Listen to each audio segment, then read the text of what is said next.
ओम शांति। 25 मई 2022 बाबा के महावाक्य। मीठे बच्चे, नींद को जीतने वाले बनो, रात को जागकर ज्ञान चिंतन करो। बाप की याद में रहो तो खुशी का पारा चढ़ेगा। प्रश्न: भारत में अनेक छुट्टियां होती हैं, लेकिन संगम युग पर तुम्हें 1 सेकंड की भी छुट्टी नहीं मिलती, क्यों?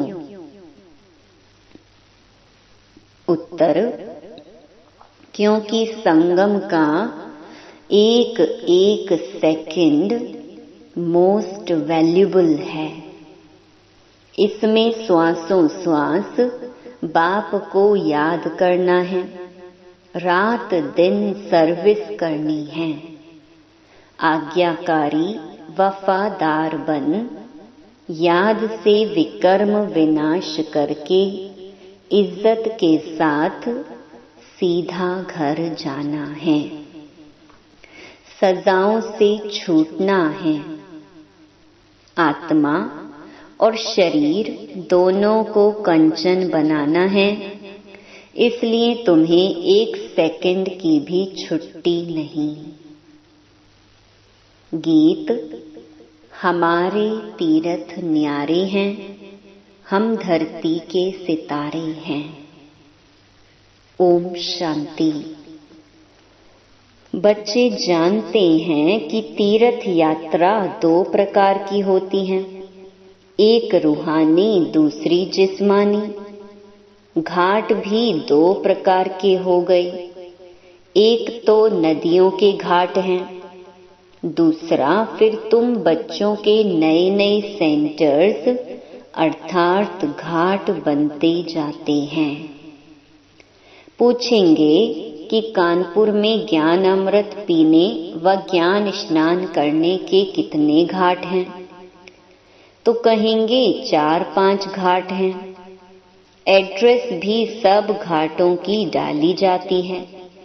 यह फलाना घाट है, वहां जाकर जो ज्ञान स्नान करेंगे वह जीवन मुक्ति पा सकते हैं। बच्चे जानते हैं कि मुक्ति और जीवन मुक्ति किसको कहा जाता है।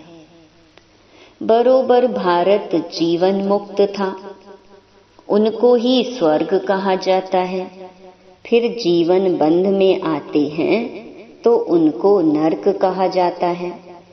तुम बच्चे जानते हो, हम तीर्थों पर जाते हैं, ज्ञान स्नान करने से ही सद्गति हो जाती है।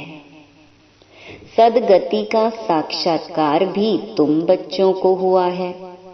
सद्गति कहा जाता है स्वर्ग को और दुर्गति कहा जाता है नरक को। सद्गति स्वर्ग जरूर सतयुग है और दुर्गति नरक कलयुग है। तुम बच्चे सबको निमंत्रण देते हो कि इस कलयुगी नरक से सतयुगी स्वर्ग चलेंगे। स्वर्ग के साथ सतयुग अक्षर जरूर डालना है, तो स्वर्ग और नरक अलग अलग हो जाएगा। नहीं तो मनुष्य कह देते हैं स्वर्ग नरक यहाँ ही है। स्वर्ग और नरक को भारतवासी ही जानते हैं। वहां जाएंगे देवी देवता धर्म वाले, और किसको पता नहीं है। हरेक का अपना अपना धर्म और अपना धर्म शास्त्र है, तो हरेक को अपना धर्म शास्त्र ही पढ़ना चाहिए। अपना धर्म शास्त्र ही कल्याणकारी होगा। तुम बच्चे जानते हो कि हम बरोबर ऊंच कुल के हैं। जब तक तुम मनुष्यों को ड्रामा का राज नहीं समझाएंगे, तब तक तो वह घोर अंधियारे में है। इसलिए इन चित्रों पर भी समझाना चाहिए। तुम बच्चे सभी युगों को जानते हो, सिवाय चित्रों के मनुष्य समझ ना सके। बुद्धि में बैठेगा ही नहीं। तुम स्कूल में बिगड़ नक्शे किसको बताओ कि फ्रांस, इंग्लैंड यहाँ है, तो बिल्कुल समझेगा नहीं। तो यह बात भी बिगड़ चित्रों के कुछ समझ नहीं सकेंगे। चित्रों के आगे लाकर समझाना चाहिए कि यह ड्रामा है। अब बताओ तुम किस धर्म के हो? तुम्हारा धर्म कब आता है? सतयुग में कौन सा धर्म है? चित्र में बिल्कुल क्लियर लिखा हुआ है।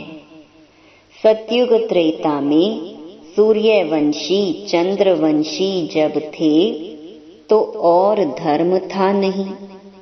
अब वह देवता धर्म है नहीं, इसीलिए जरूर वह स्थापन होना चाहिए। अब दुनिया पुरानी है तो जरूर फिर नई दुनिया स्थापन होनी चाहिए। नई दुनिया में लक्ष्मी नारायण का राज्य था। लक्ष्मी नारायण का चित्र ही मुख्य है। लक्ष्मी नारायण का नाम बाला है। उनके बड़े बड़े मंदिर भी बनाते हैं। शिव के भी अनेक नाम रख अनेक मंदिर बना दिए हैं। उनका भी नाम बाला है। सोमरस पिलाते हैं, इसलिए सोमनाथ नाम रख दिया है। मनुष्यों ने बहुत नाम रख दिए हैं तो समझाना पड़ता है। रुद्र, शिव, सोमनाथ ये सब नाम क्यों रखे हैं? बद्रीनाथ का अर्थ क्या है? बहुत नाम बिना समझ के रख दिए हैं, इसलिए मनुष्य मूंझे हुए हैं।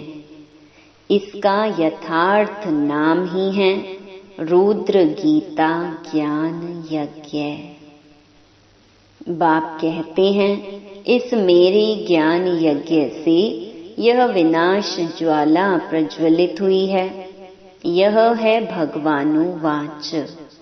तो पहले जब कोई आए तो उन्हें गीता पर भी जरूर समझाओ। उसमें लिखा हुआ है, भगवानुवाच मामेकम याद करो तो विकर्म विनाश होंगे और तुम मेरे पास चले आएंगे। वह है बेहद का बाप, स्वर्ग का रचयिता, जीवन मुक्ति का रचयिता।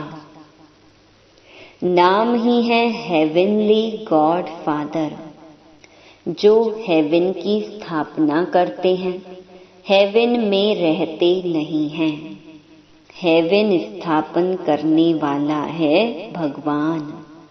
स्थापना, विनाश, पालना का कार्य करते हैं ना।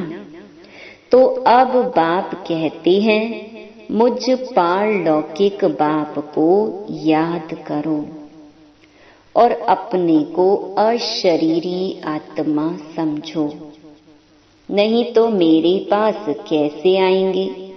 बाप कहते हैं, यह तुम्हारा अंतिम जन्म है, इसलिए मेरे साथ योग लगाने से तुम्हारे विकर्म विनाश होंगे।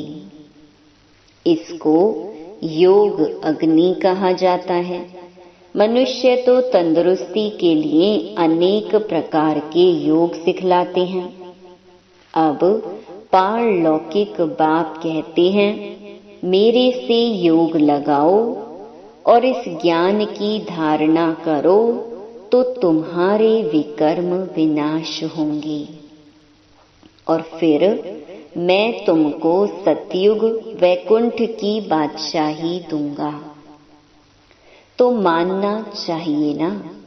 बाप कहते हैं, हे नींद को जीतने वाले बच्चे, नींद को जीत कर बाप को याद करो क्योंकि तुमको मेरे पास मेरी निराकारी दुनिया में आना है। अगर कृष्ण होता तो कहता मेरे वैकुंठ में आना है। जो जहां का वासी होगा वहां की ही मंजिल दिखाएगा ना। निराकार बाप कहते हैं तुम मुझे याद करो तो मेरी निराकारी दुनिया में आएंगे। मेरे पास आने का यह एक ही रास्ता है। अभी तुम बच्चे हो मुख वंशावली, कुख वंशावली और मुख वंशावली अक्षर बिल्कुल सहज है। अभी तुम कहते हो बाबा मैं तेरा हूँ। मैं भी कहता हूँ हाँ बच्चे तुम मेरे हो, तो अब तुम मेरी मत पर चलो। तुम जानते हो भारत जब स्वर्ग था तब बाकी इतनी सब आत्माएं कहाँ थीं? मुक्ति धाम में। वहाँ है ही एक धर्म, इसलिए ताली बजती नहीं, लड़ाई झगड़े का नाम नहीं। यह लोग भल कहते हैं तो हम हिंदू चीनी भाई भाई, परंतु है कहाँ? यह तो लड़ते रहते। गाते हैं पतित पावन सीताराम, तो जरूर खुद पतित हैं तब गाते हैं। सतयुग में तो है ही पावन दुनिया, तो वहां ऐसे नहीं गाएंगे। यह पतित दुनिया है तब गाते हैं। पावन दुनिया कहा जाता है सतयुग को, पतित दुनिया कहा जाता है कलयुग को। यह भी मनुष्य समझ नहीं सकते हैं। कितने मलिन बुद्धि हैं, हम भी समझते नहीं थे। तमो प्रधान बुद्धि होने से सब भूल जाते हैं। बाप कहते हैं तुम बिल्कुल बेसमझ बन पड़ी हो। तुम कितने समझदार थे। तुम सो देवता सतो प्रधान थे, अब बेसमझ शूद्र तमो प्रधान बन पड़े हो। तुमने स्वर्ग में कितने सुख पाए। तुम भारतवासियों का ऊंचते ऊंच कुल था, देवी देवताओं का। अब तुम कितने तुच्छ नरकवासी बने हो। यह बाप ही आकर अपने बच्चों को कहते हैं। बच्चे फील करते हैं बरोबर हम सो पूज्य देवता थे, फिर पुजारी बने। बाबा ने कितना समझदार बनाया था, अब फिर बना रहे हैं। यह बातें रात को चिंतन कर बहुत खुशी में आना चाहिए। अमृत वेले उठकर बाबा को याद करो और यह चिंतन करो तो खुशी का पारा बहुत चढ़ेगा। कई बच्चे तो सारे दिन में 1 सेकंड भी याद नहीं करते। भल यहाँ सुनते हैं परंतु बुद्धि योग और तरफ है। निराकार परमात्मा किसको कहा जाता है वह भी नहीं समझते हैं। स्कूल में कोई 2-3 बार भी नापास हो पड़ते हैं। आखिर पढ़ नहीं सकते हैं तो फिर स्कूल ही छोड़ देते हैं। यहाँ भी पढ़ाई समझ में नहीं आती तो छोड़ देते हैं। माया जोर से थप्पड़ लगा देती है। विकार का घूंसा लगा और सत्यानाश। माया ऐसी प्रबल है, बड़ी दुष्टर है। तुम्हारी बॉक्सिंग कोई मनुष्य से नहीं है परंतु माया से है। हम माया पर जीत पाते हैं, इसके लिए तुम बच्चों को बहुत पुरुषार्थ करना चाहिए। जितना हो सके रात को जागकर विचार सागर मंथन करना चाहिए। प्रैक्टिस हो जाएगी। भगवानुवाच सभी बच्चों प्रति है, सिर्फ एक अर्जुन प्रति नहीं। सभी युद्ध के मैदान पर हैं। बाप सभी बच्चों को कहते हैं, बच्चे रात को जागकर मोस्ट बिलवेड बाप को याद करो तो विकर्म विनाश होंगी और ज्ञान की धारणा भी होगी, नहीं तो जरा भी धारणा नहीं होगी। अगर मेरी आज्ञा का उल्लंघन करेंगे, मेरे को याद नहीं करेंगे तो बहुत सजाएं खानी पड़ेंगी। ईश्वरीय डायरेक्शन मिलते हैं ना। मैं तुम्हारा बहुत मीठा मीठा बाप हूँ। मेरे को याद करने से तुम मेरे पास आ जाएंगे। सजा खाकर फिर आना यह तो ठीक नहीं है। सीधा आने से इज्जत मिलेगी। इसलिए मेरी आज्ञा का उल्लंघन मत करो। आज्ञा ना मानने वाले को निंदक कहा जाता है। यह है सच्चा बाबा, सच्चा सतगुरु, तो उनकी आज्ञा माननी चाहिए ना। शिव बाबा तो बहुत मीठा है। आत्मा और शरीर दोनों को ही कंचन कर देते हैं। कंचन काया सिर्फ तंदुरुस्ती को नहीं कहा जाता है। आत्मा भी प्योर और शरीर भी प्योर, उसको कंचन काया कहा जाता है। देवताओं की कंचन काया थी, अभी तो सबकी खिचड़ी की काया है। 5 तत्व तमो प्रधान है, तो उससे शरीर देखो कैसा बनता है, शक्लें देखो कैसी हैं। कृष्ण की तो बहुत महिमा है। ऐसा शरीर तो तुमको स्वर्ग में ही मिल सकता है। अभी तुम फिर सो ऐसा देवता बनते हो। तो मुख्य बात है, रात को जागकर याद करेंगे तो प्रैक्टिस पड़ेगी। नींद को फिटाना चाहिए। प्रैक्टिस करने से सब कुछ होता है। धंधा धोरी, रोटी बेलना, पकाना आदि सब प्रैक्टिस से सीखना होता है ना। बाप को याद करना भी सीखना है। जिसको सारा कल्प भूले हो, अब उस बाप को याद करना है तो बाबा खुश होगा। नहीं तो कहेंगे यह वफादार फरमान बरदार बच्चा नहीं है, फिर बहुत सजा खाएंगे। उनकी तकदीर में मार है। यहाँ कोई थोड़ा भी किसको गुस्सा करते हैं तो बिगड़ते हैं। वहाँ धर्मराज सजा देंगे, फिर थोड़े ही कुछ कर सकेंगे। जैसे जेल में गवर्नमेंट बहुत मुफ्त का काम कराती है। कोई बिगर मेहनत जेल भोगते हैं, कोई को मेहनत करनी पड़ती है। तो धर्मराजपुरी में भी जब धर्मराज सजा देंगे तो कुछ कर नहीं सकेंगे। अंदर समझेंगे कि हमारा ही दोष है, तब तो सजा मिली है। यह भी फील करेंगे कि हमने बाप का फरमान नहीं माना है, इसलिए सजा मिलती है।